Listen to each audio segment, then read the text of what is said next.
9.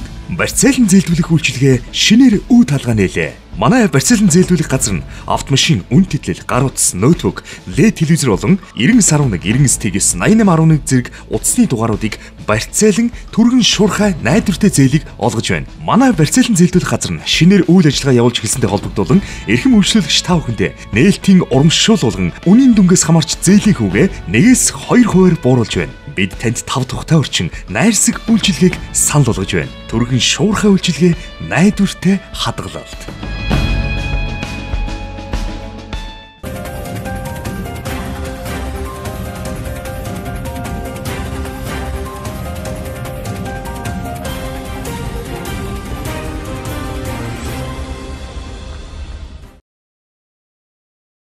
Эрхэм үзэгч та бүхний орой амгалан айлтгая. Мэдлэлвизийн мэдээллийн хөтөлбөр эхлэж байна. Анхаарлаа хандуулна. Мэдээллийн хөтөлбөрийн ивент тэтгэгч 9 барьцаат зээлийн газар. Дэлхийн эрүүл мэндийн байгууллагаас гаргасан зөвлөмжөөр жилд нэг хүнд 8-9 литр арх согтруулах хундаа ноогдож байвал үндэсний аюулгүй байдал нөлөөлнө гэж үздэг. Тэгвэл Монгол хүнд жилд 18 литр арх согтруулах хундаа ноогдож байна. Үндсэндээ арх согтруулах хундааны хэрэглээ хэд их нэмэгдэж, үүнээс шалтгаалсан олон сөрөг үр дагаврууд бий болж байна. Арх согтруулах хундааны хэрэглээ өсөхийн хэрээр гэмт хэрэг гэр бүл салалтын тооч дагаад өсдгөө. Судалгаагаар гэр бүлийн зөрчлийн 87% нь, гэр бүлийн салалтын 58% нь, за хүүхэд орон гэрээ орхиж гудамжинд амьдрах болсон шалтгааны 82% нь арх согтруулах хундаанаас үүдэлтэй гэжээ. За улсын хэмжээнд 2016 онд 15-аас 34 насны 15418 иргэн гэмт хэрэг тулбагдсны 22% нь согтуугаар үлдэгдсэн байх жишээтэй. За Дорн таймгийн тухайд гарч байгаа гэмт хэрэг зөрчлийн 60-аас 70% нь согтуугаар үлдэгддэг зэрэг тоо баримтууд арх согтруулах хундаанаас үүдэлтэй нийгэм төчрөх сөрөг нөлөө ихсэж байгааг илтгэж байна. Арх согтруулах хундааны зүйлийг хэрэглэх одоо насны хэмжээ бол 21 нас байдаг. Гэтэл бар цэнгэний газар, за бусад одоо согтруулах хундаагаар үйлчилж байгаа газруудад үүсүүлж байгаа бас дийлэнх олонх одоо хэсэг нь болохоор 21 хүртэлх насны хүүхэд залуучууд байна. Нэг үгээр хэлэх юм бол ахлагангийн сурагчид, за мөн 1-2 дахь курсын оюутнууд одоо яг энэ бар цэнгэний газруудаар хөвчлэн үйлчлүүлж байна. Тэгээд энэ бүх одоо үндсэн шалтгаан эргээд нэг гэмт хэрэгт холбогдох шалтгаан нөхцөл бий болгож байна гэж үзэж байгаа. Тийм учраас гэр бүл хүүхд залуучдын хөгжлийн газар, за мэргэжлийн хяналтын газар, за цагдаагийн ерхий газар гэх байгууллагууд маань яг энэ чиглэлээр хуулиа мөрдийг хэмэх одоо аяныг 1 сарын хугацаатай инхүү эхлүүлж байгаа. Тэгээд согтруулалтаа тэмцэх үйл ажиллагаа бол дотор зүтгэн маань үйл ажиллагаа байдаг. Үүнийгээ одоо улам өрчимжүүлж одоо аймгийн мэргэжлийн хяналтын газар, гэр бүл хүүхд залуучдын хөгжлийн газартай хамтраад одоо саяны дээрх одоо дарга нарын хэлсэн үйл ажиллагааг одоо дэмжиж үйл ажиллагаанд гол зорилго болгож хэрэгжүүлж 1 сарын хугацаанд тодорхой үр дүн гаргаж ажиллана. За энэ одоо нэгдсэн арга хэмжээг хамтран ажиллаж байгаа энэ арга хэмжээг хэрэгжүүлснээр за өсвөр үе залуучуудын архины хор уршгийг одоо талаарх одоо жигшиг талаарх мэдлэг дэвшилсэн байх ёстой. За мөн архитектурын согтруулалтад тэмцэхэд хуулийн хэрэгжилтийг одоо хангах ажил маань нэмэгдсэн байх ёстой. Мөн согтруулалт хундаа хөдөлтөн борлуулалтад төвөөр үйлчдэг байгууллагууд насан туршаагүй одоо иргэдэд үйлчилж байгаа эсхийн байдлыг хязгаарлаж энэ тоог бууруулж одоо бүр тасн зогсоох чиглэлээр одоо үр дүн гарсан байх ёстой. Мөн өсвөр үе залуучууд иргэдийн хандлагад одоо архитай холбоотой энэ хөрөлийг ойлгох ойлголтод эерэг хандлага одоо гарсан өөрчлөлт гарсан байх ёстой гэдэг энэ зорилтыг тавиад явж байна. Арх согтруулах хундааны хэрэглээг багасгахын тулд иргэд олон нийтийн хандлагыг өөрчлөх хэрэгтэй гэж үзлээ. Тийм учраас хуулиа мөрдийн 21 аяныг эхлүүлж байгаамаа. Аяны хүрээнд хүүхэд өсвөр үе эцэг эхчүүдэд архины хор хөнөөлийг таниулах, ойлгуулах болон согтруулах хундаа худалдан борлуулдаг түүгээр үйлчлдэг байгууллагуудад насанд хүрээгүй иргэдэд арх согтруулах хундаагаар үйлчлэхгүй байх хуулийн хэрэгжилтийг хангуулах, архинаас татгал засварах дадал төлөвчлийг бий болгохыг зорж байна. Мэдээллийн хөтөлбөрийн ивент тэтгэгч 9 барьцаат зээлийн газар. Монгол улс аж үйлдвэрийн нэгдсэн мэдээллийн сан байгуулахаар болсон. За улмаар аж үйлдвэрийн нэгдсэн тооллого хийж захин сан бүрдүүлэх ажил эхэллээ. Аж үйлдвэрийн нэгдсэн тооллогод эдийн засгийн салбарын эсийн ангилалд багтаах үйл ажиллагаа явуулж байгаа үйлдвэр эрхлэгчид амрагдах юм. Монгол улсын хэмжээнд тогтвортой үйл ажиллагаа явуулж байгаа боловсруулах үйлдвэрүүдийг нэгдсэн мэдээллийн санд нэгтгэж, бодлого боловсруулагч болон үйлдвэр эрхлэгч, худалдан авагч, хөрөнгө оруулагчдыг холбосон мэдээллийн нэгдсэн платформ өсгөж, Баялаг бүтээгч бүрт хүрсэн бодлого хэрэгжүүлэх зорилгоор аж үйлдвэрийн нэгдсэн мэдээллийн санг бүрдүүлэхээр болсон. Энэ ажлын эхлэл тавигдаж жижиг дунд үйлдвэр эрхлэгч бизнес эрхлэгчтэй аймаг орон нутгийн удирдлагууд аж үйлдвэрийн нэгдсэн мэдээллийн сан сэдвүүд уулзалтыг зохион байгууллаа. Үүний дараа Монгол Улсын засгийн газраас аймаг нийслэл дүүргийн засаг дарга холбогдох байгууллагын удирдлагууд бизнес эрхлэгчтэй захин хурлыг зохион байгуулж нийслэлийн 9 дүүрэг 21 аймгийн мэдээллийг сонссон юм а. Аж үйлдвэрийн нэгдсэн тооллогод татварын байгууллагад бүртгэлтэй сангийн сайтын тушаалаар эдийн засгийн салбарын С ангилалд багтах үйл ажиллагаа явуулж байгаа үйлдвэр эрхлэгчид хамрагдах юм а. За 640 гаруй ийм үйлдвэр эрхлэгчид манай Дорнтой аймагтын жижиг дунд үйлдвэр шүү дээ. Нэг тэрүүн 500-аас хүртэл тэрүүн 500 хүртэл жилийн борлуулалтын орлоготой энэ үйлдвэрлэл бол манай 640 гаруй байна. Үүнээс нэг С ангилалд хамаарагдах буюу боловсруулах үйлдвэр энэ бол нэг 95 байна. За 95-аас сүүлийн 3 жилдээ татвараа төлсөн гэдгээрээ бас засгийн газраас үндэсний хөгжлийн газраас тийм чиглэл өгсөн. Ингээд нэг 60 аж ахуйн нэгж байгаа. Энэ 60 аж ахуйн нэгж сүүлийн 3 жил татвараа төлөөд С ангилалд хамаарагдсанаараа ямар даваа талтай вэ гэхээр энэ нэгдсэн хавтгай дээр өөрсдийнхөө аж ахуйн нэгжийн талаарх ерөнхий ойлголтыг л өгчөж байгаа.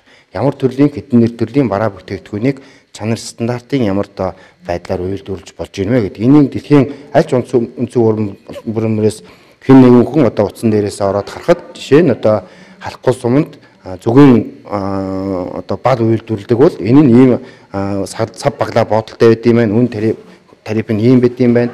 Чанар нь юм байд юм байна. Орц найрлага нь юм байд юм байна гэд хаанаас захиалах боломжтой болж байгаагаар хамгийн гол даваа талтай байгаа. Энийг л төрийн зүгээс нөгөө үйлдвэр эрхлэгчтэй хүрсэн бодлого арга хэмжээ гэж үзэж байгаа. За үйлдвэрлэл явуулсны энэ бүртгэл явуулсны давуу тал нь бол нэгдүгээрт үйлдвэрлэл эрхлэгчдийн хувьд бүтээгдэхүүн ажил үйлчлэгээ сурталчлах тэр нэг хавтгай дээр буюу цахим ертөнцийн онлайн ертөнцид бүх Монгол Улсын 21 аймаг 9 дүүргийн боловсруулах үйлдвэрийн бүх үйл ажиллагаа явуулж байгаа аж ахуйн нэгжүүдийн мэдээлэл тавигдана гэсэн үг. Тэр нь бүтээгдэхүүн борлуулах ийм чухал талбар болж өгнө. Тэгээ борлуулалтын хэмжээ нэмэгдэх, олон нийтэд өөрийгөө сурталчлах, бүтээгдэхүүнээ сурталчлах юм. Иргэдэд болохоор зэрэг бас нэгдсэн нэг дороос мэдээллийг авах ийм даваа тал үүснэ. Жишээлх юм бол зүгийн бол хаанаас авах вэ гэтэл Монгол Улсад гадны нэг иргэн бэлэгтэй Монгол Улс зүгийн бол хаанаас авах сэлэнгэд дорнот гээд байхад тэгвэл халахгүй нь ямар сэлэнгийнх нь ямар ч гэдэг юм уу те. Энэ бүх мэдээлэлтэй танилцах, бүтээгдэхүүн зураг хөрөгтэйгөө компани бүх танилцуулга энэ мэдээллийн санд багтаж байгаа. Зарим нь бол яг тэр бүтээгдэхүүний танилцуулга бол бүр ил тод. Тэрнээс санхүүгийн мэдээлэл гэсэн бас юмнууд байгаа. Тэд нар нь бол нийтэд бол харагдахгүй тийм байдлаар мэдээллийн санд бүртгэж байгаа. За манай аймаг дээр ихэвчлэн гурил бүтээгдэхүүний үйлдвэрлэл, сүүсүүн бүтээгдэхүүний үйлдвэрлэл, махан бүтээгдэхүүний үйлдвэрлэл, оёмл бүтээгдэхүүний үйлдвэрлэл ийм үйлдвэрлэлүүд үйл ажиллагаа явуулж байна. Уулзалтын үеэр аж үйлдвэрийн мэдээллийн сангийн бүртгэл, татварын хөнгөлөлт, аймаг орон нутгаас үйлдвэрлэлийг хөгжүүлэхэд барьж байгаа бодлого шийдвэрийн талаар танилцуулж, бизнес эрхлэгчдэд тулгамдж байгаа асуудлаар санал солилцлоо. Мэдээллийн хөтөлбөрийн ивент итгэгч 9 барьцаат зээлийн газар. Өнгөрсөн онд шинжийн компани 700 мянган тонн хөдөр олборлсон байна. За улмаар 15 мянган тонн хар тугуулгын баяжмал, 24 мянган тонн цайрын баяжмал, нийт 40,500 тонн баяжмлыг хятадын зах зээлд нийлүүлсэн байна. Шинжийн компани 2016 онд 9 мянган тонн хар тугуулгын баяжмал, 11 мянган тонн цайрын баяжмлыг борлуулж байсан бол 2017 онд 15,748 тонн хар тугуулгын баяжмал, 24,800 тонн цайрын баяжмлыг бүгд найрамдах хятад улсын зах зээлд борлуулжээ. Тус компани өнгөрсөн онд ашигт малмлын нөөцлөсний татвараар 13.9 тэрбум төгрөг, бусад татвар хураамжаар 2.2 тэрбум төгрөг, за нийт 16.1 тэрбум төгрөгийг улсын төсөвт төвлөрүүлсэн байна. За харин аймаг орон нутгийн төсөвт 3.5 тэрбум төгрөг төвлөрүүлж, ажилчдын нийгмийн даатгалын шимтгэлд 2.7 тэрбум төгрөг төлсөн байна. 现在职工的这个生产和生活条件呢尽量改善。 Бидэн бас ажилтны амьдралыг бол анхаарч ажилласан байгаа. Тэгээд ажилтны дотор байранд бол зурагт телевизэр оруулж өгсөн байгаа. Бээр бол дотор бээр болгонд байгаа. Тэгээд манай өөрхийн орчинд бол Wi-Fi болоод байгаа, хаанчсан байгаа. Тэгээд бол бидэн бас Монгол улсын хөдөлмөр хамгаалал аюулгүй эрүүл ахуйн төвийн хүмүүсийн авч ирж бол манай бүх ажилтнаа бол бүх ажилтнаа бол үжилэгт хамааруулсан байгаа. Тэгээд бол бид нь бас ажилтны чөлөө цаг ижиг боловсон үргэлжлэхийн тусад бол бас олон спорт урлагийн арга хэмжээг жоохон байгуулсан байгаа.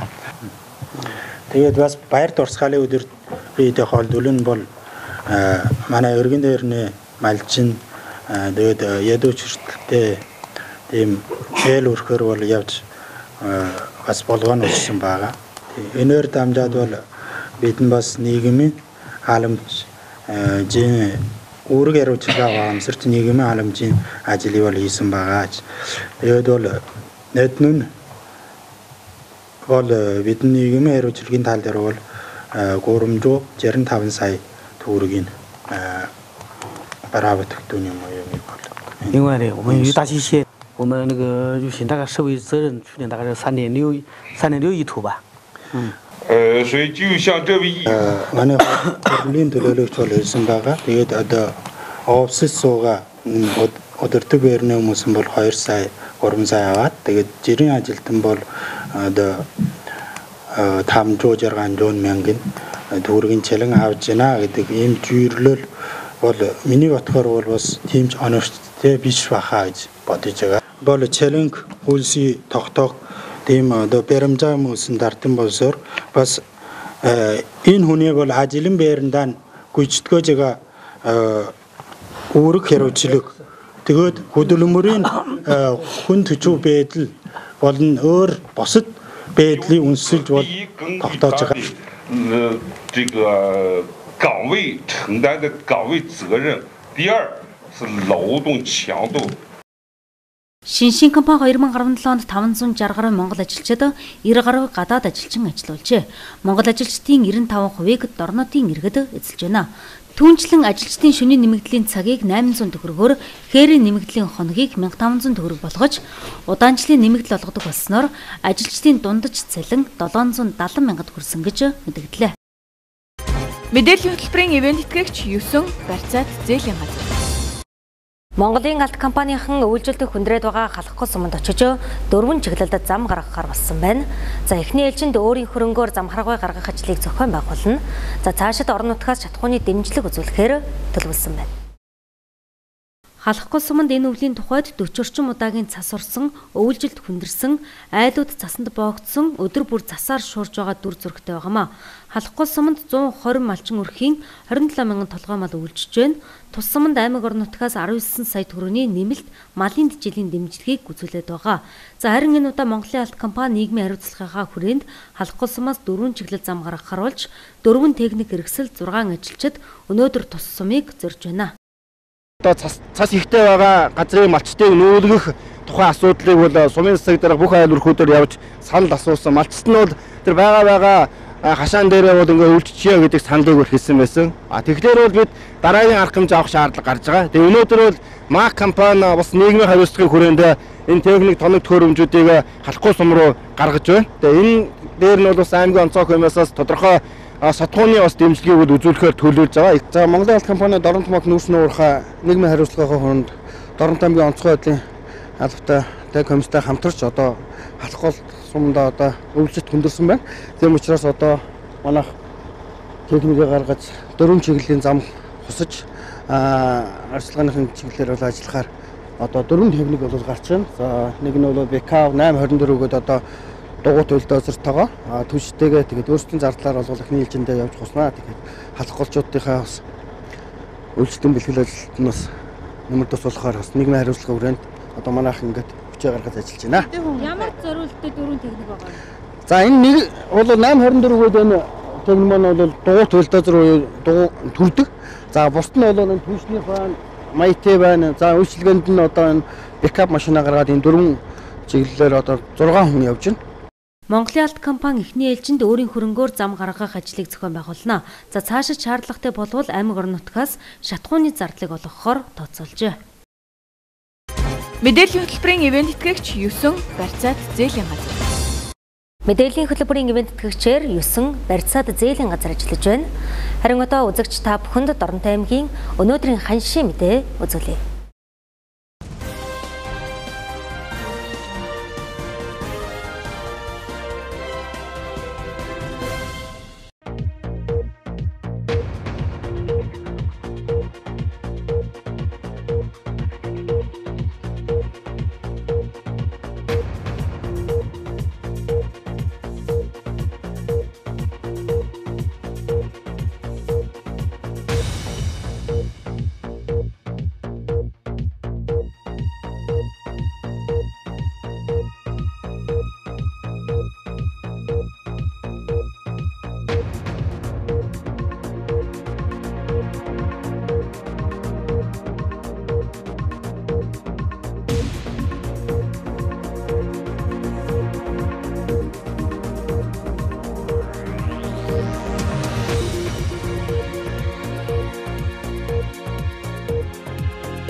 Мэдээллийн хөтөлбөрийн ивент тэтгэгч 9 барьцаат зээлийн газар.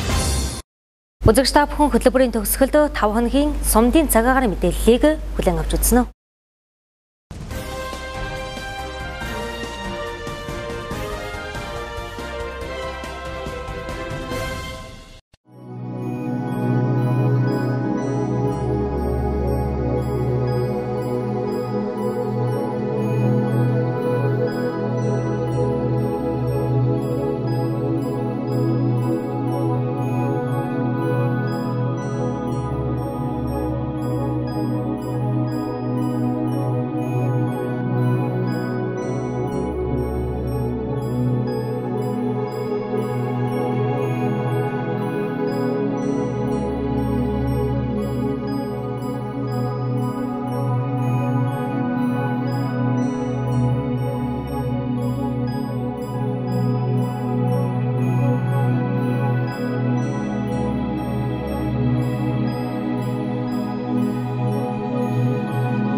Мэдээллийн хөтөлбөрийн ивент тэтгэгч 9 барьцаат зээлийн газар.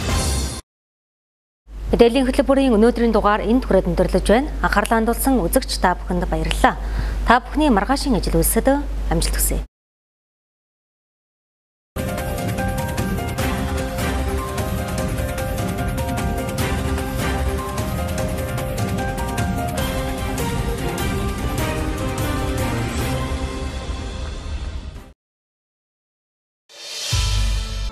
Юусэн барьцаалан зээлдүүлэх үйлчилгээ шинээр үе талгаа нээлээ. Манай барьцаалан зээлдүүлэх газар нь автомашин, үн тэтлэл, гар утас, ноутбук, LED телевизор болон 9011, 90ST-гээс 8811 зэрэг утасны дугааруудыг барьцаалан түргэн шуурхай найдвартай зээлийг олгож байна. Манай барьцаалан зээлдүүлэх газар нь шинээр үйл ажиллагаа явуулж эхэлсэнтэй холбогдуулан эрхэм үйлчлүүлэгч та бүхэндээ нээлтийн урамшуул болгон үнийн дүнгээс хамаарч зээлийн хүүгээ 1-2 хувиар бууруулж байна. Бид танд 5 тухтай орчин найрсаг үйлчилгээг санал болгож байна. Түргэн шуурхай үйлчилгээ найдвартай хадгалалт.